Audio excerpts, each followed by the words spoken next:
F-16 düşmekteyiz aşağı. Burası İstanbul, yani taşağımız taşa. Seni siklemeyen herkes kolaya kaçar. Döndük başa, hadi söyle paşam. Herkesin bir derdi var, seni herkes mi gerdi lan? Dilime takılı rhyme'ları savurdum sanki mermi var. İki pancımla suratın oldu adeta Berlin duvarı. Gelene geçeni hatırlatıp vazgeçilmez kuralı.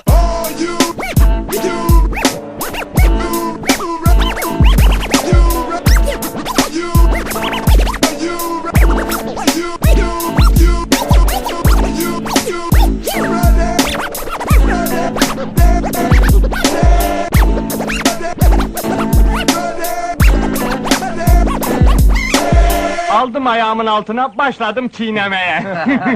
Çiğne Allah, çiğne! Sakız gibi çiğnedin ha?